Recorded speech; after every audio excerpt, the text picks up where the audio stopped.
Hi everyone. Do you know the difference between is, am, are and has been, have been? ඔයා දන්නවද is, am, are සහ has been, have been අතර වෙනස? ඉංග්‍රීසි භාෂාවේ නිතරම භාවිතා කරන්න වෙන ක්‍රියාපද කිහිපයක් තමයි මේ is, am, are. අපි කවුරුත් දන්නවා මේ සියල්ල අයිති වෙන්නේ be verb එකට. ඒ වගේම has been, have been කියලාත් භාවිත කරනවා. නමුත් අපි මේක හරියටම භාවිත කරන්නේ කොහෙටද කියලා බොහෝ අය දන්නේ නැහැ. ඒ නිසා අද දවසේ පාඩමේදී මම ඔයගොල්ලන්ට කියලා දෙන්නේ is, am, are සහ has been, have been කොහොමද පාවිච්චි කරන්න කියලා. Now look at this example. He is ill. ඔහුට අසනීපයි.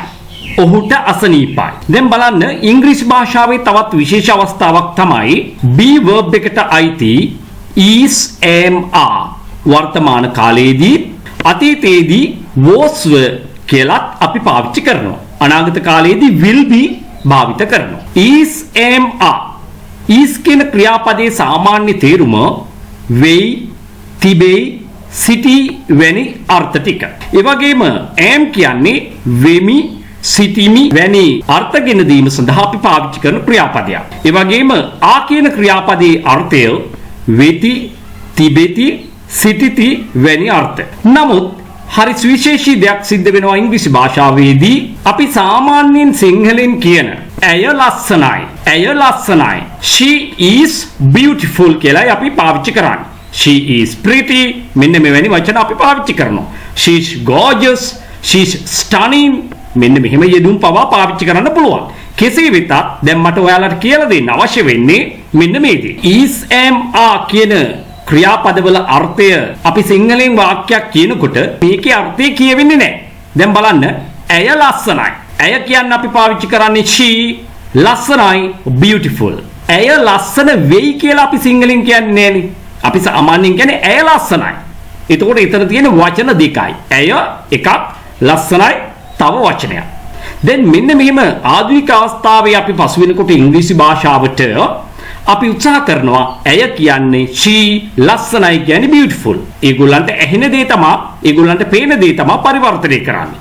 she beautiful කියලා. එතකොට වාක්‍ය වැරදි. සිංහලෙන් අපි ඇය ලස්සනයි කිව්වට ඉංග්‍රීසියෙන් ලියනකොට අනිවාර්යයෙන්ම අපට ක්‍රියාපදයක් අවශ්‍ය වෙනවා. she is beautiful කියලා. තව උදාහරණයක් කිව්වොත් I am good. මම වෙමි හොඳ. අපි ඉංග්‍රීසි භාෂාවෙන් එහෙම කිව්වට සිංහලෙන් කියවෙන්නේ මම හොඳයි. මම කියන්න අපි පාවිච්චි කරනවා I, හොඳයි කියන්න පාවිච්චි කරන්නේ good. එතකොට I good කියලා ආධුනික අවස්ථාවේදී වාක්‍ය නිර්මාණය කරන බොහෝ අය. හේතුව වෙමි කියන අර්ථය ගෙන දීම සඳහා පාවිච්චි කරන්න ඕනේ am කියන ක්‍රියාපදය අපි එතරදී සිංහලෙන් කියන්නේ නැහැ. එහෙමනම් ඊටාම කෙටියෙන් මතක තියාගෙන ඉන්න වාක්‍යයක් නිර්මාණය කරන්න අපි පාවිච්චි කරනවා is, am. නමුත් සිංහලයේදී එහි අර්ථය අපි කියන්නේ නැහැ. ඇය ලස්සනයි, මට බඩගිනි, ඔහු උසයි, ඔවුන් කරුණාවන්තයි මෙන්න මෙහෙම කියනවා මිසක් අර වෙයි, තිබෙයි, සිටි නැත්නම් වෙති, සිටිති, තිබෙති එහෙම නැත්නම් වෙමි, සිටිමි වැනි අර්ථ ගෙන දීම සඳහා පාවිච්චි කරන is, am, are එහි අර්ථයන් අපි සිංහලෙන් කියන්නේ නැහැ. මෙන්න මේක මුලින්ම අපි අවබෝධ කරගන්න ඕනේ. ඒ අනුව he is ill, ඔහු වෙයි අසනීප. නමුත් අපි කියන්නේ ඔහුට අසනීපයි. එතකොට is කියන ක්‍රියාපදය අපි ඉංග්‍රීසියෙන් යෙදුවට වාක්‍ය නිර්මාණය කිරීම සඳහා අත්‍යවශ්‍ය වෙනවා.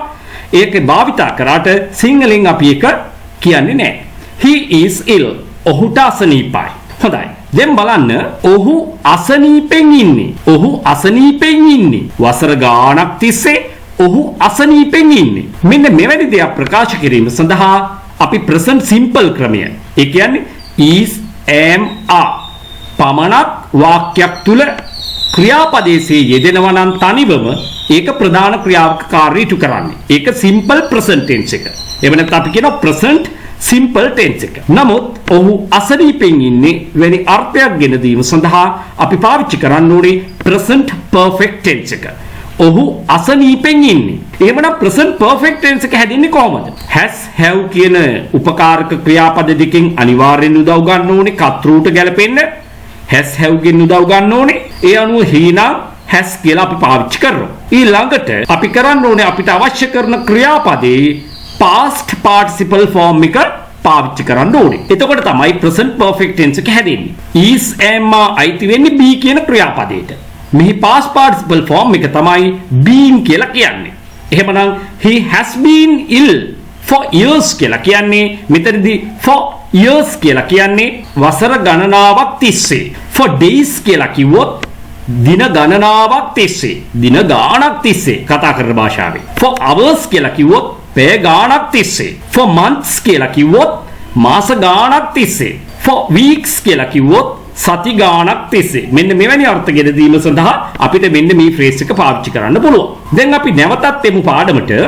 he has been ill කිව්වොත් තේරුම ඔහු අසනීපෙන් ඉන්නේ for years වසර ගාණක් තිස්සේ.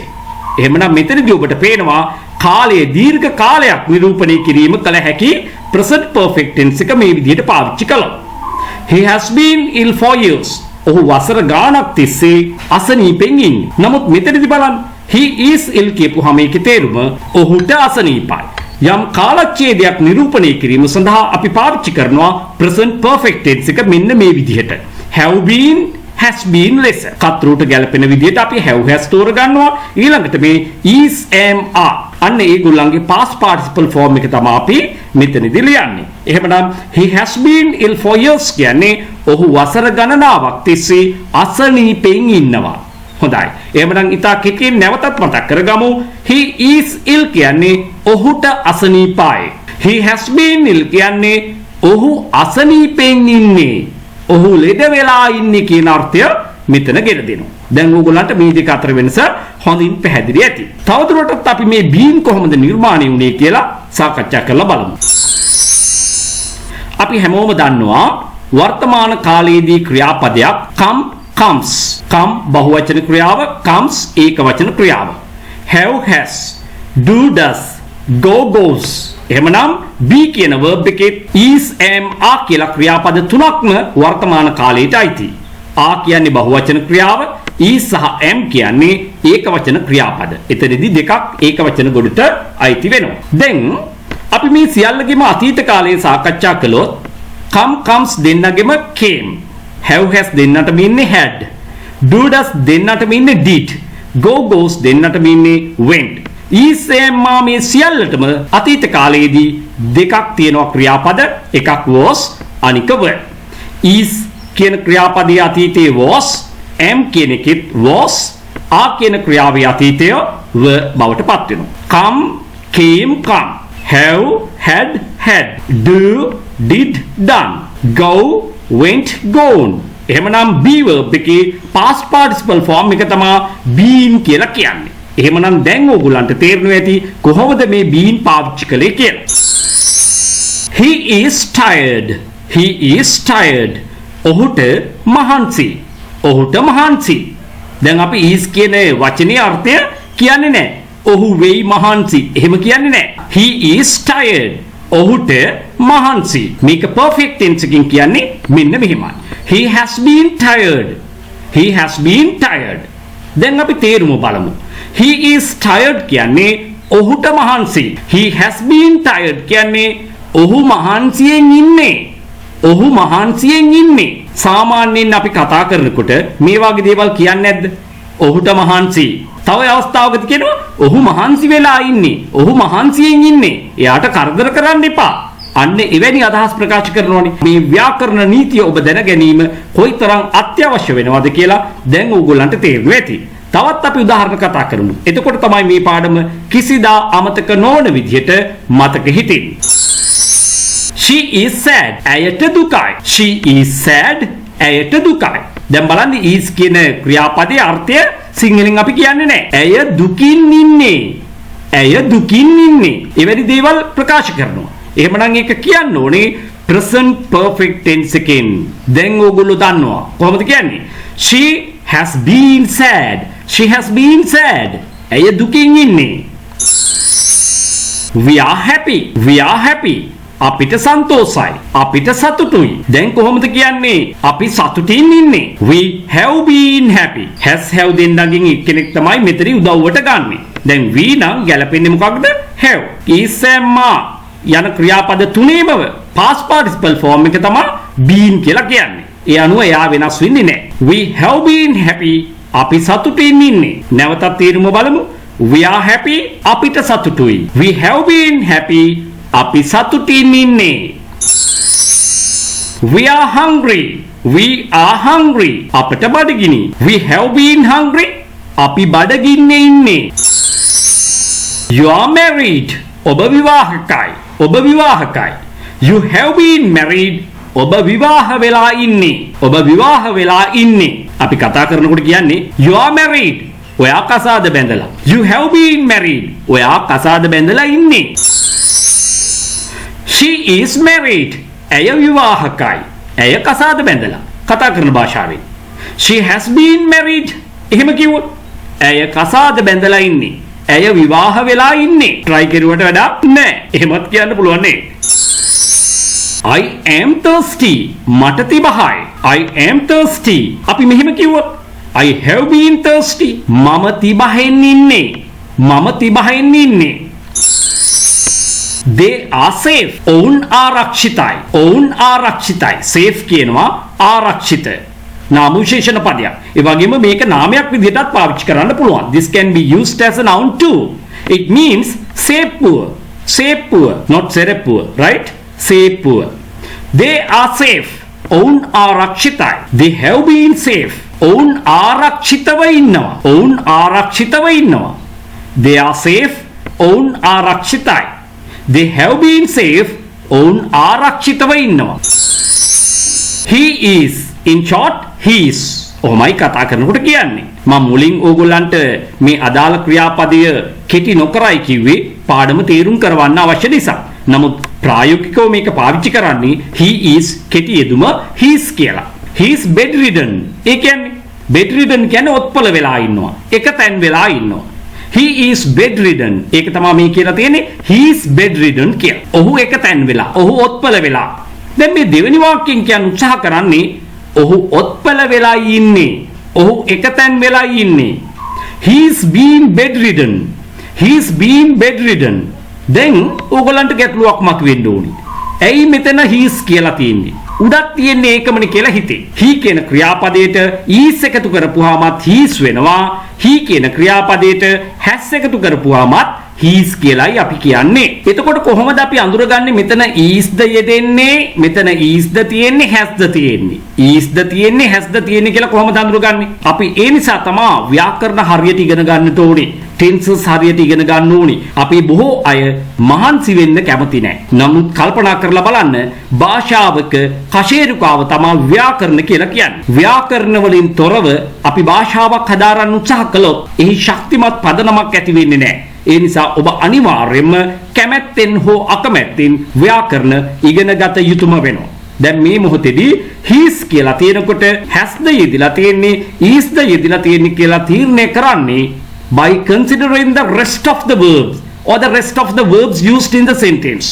වාක්‍යයේ භාවිතා කරලා තියෙන ඉතිරි ක්‍රියාපද දිහා බලලයි ඒක තීරණය කරන්නේ. දැන් බලන්න he is being bedridden. දැන් මෙතනදී past participle verb එකක් අපි පාවිච්චි කරලා තියෙන්නේ. එහෙනම් නියත වචයෙන්ම මේ ඉස්සරහින් තියෙන්නේ has කියන උපකාරක ක්‍රියාපදය. tenses පාඩම ඉතාම හොඳින් දැනගෙන ඉන්න ඕනේ මේ වගේ දෙයක් තේරුම් ගන්න නම්.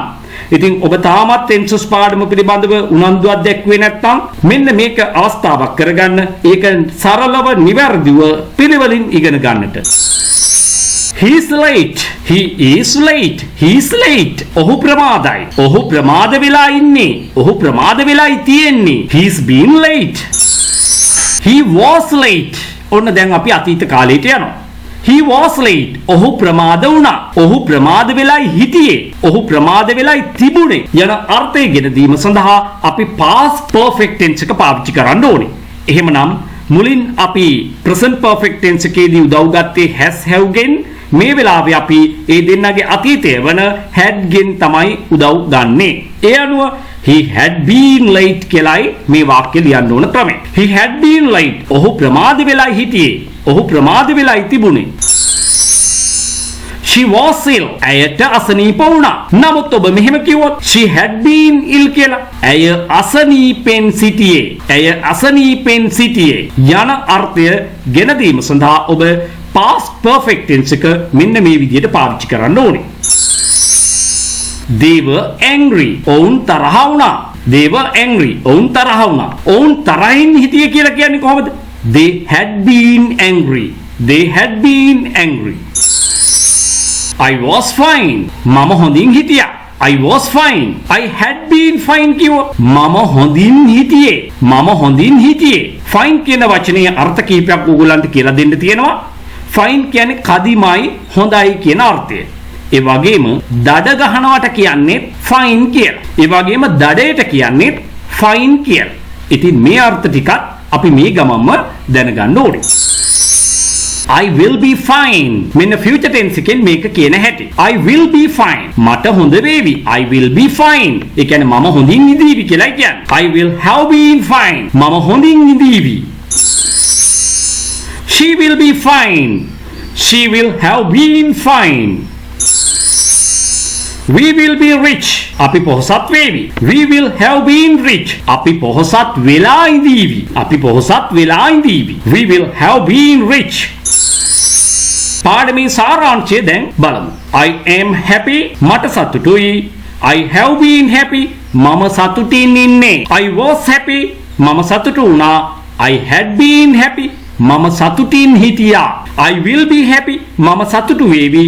I will have been happy. මම සතුටින් ඉඳීවි. She is ill. ඇයට අසනීපයි. She has been ill. ඇය අසනීපෙන් ඉන්නේ. She was ill. ඇයට අසනීප වුණා. She had been ill. ඇය අසනීපෙන් හිටියා. She will be ill. ඇයට අසනීප වේවි. She will have been ill. ඇය අසනීපෙන් ඉඳීවි. දැන් ඕගොල්ලෝ දන්නවා කොහොමද මේ is am are perfect tense එකට පරිවර්තනය වෙන්නේ කියලා. ඉංග්‍රීසි භාෂාව ඊටාම විධිමත්ව නිවැරදිව පිළිවෙලකට ඉගෙන ගනිමින් විශේෂයෙන්ම තාර්කිකව ඉගෙන ගනිමින් සියලු ව්‍යාකරණ ඉගෙන ගන්න ගමන් ඉංග්‍රීසි කතා කිරීම මුල් කරගෙන පන්තියක් පැවැත්වෙනවා. මේකට සහභාගී වීමට කැමැත්තක් උනන්දුවක් දක්වනවා නම් අනිවාර්යයෙන්ම මෙන්න මේ කියන අංකයට WhatsApp පණිවිඩයක් දැන්ම යොමු කරන්න. So thank you everyone. I'm coming back soon with my next video. Until then, have a nice day.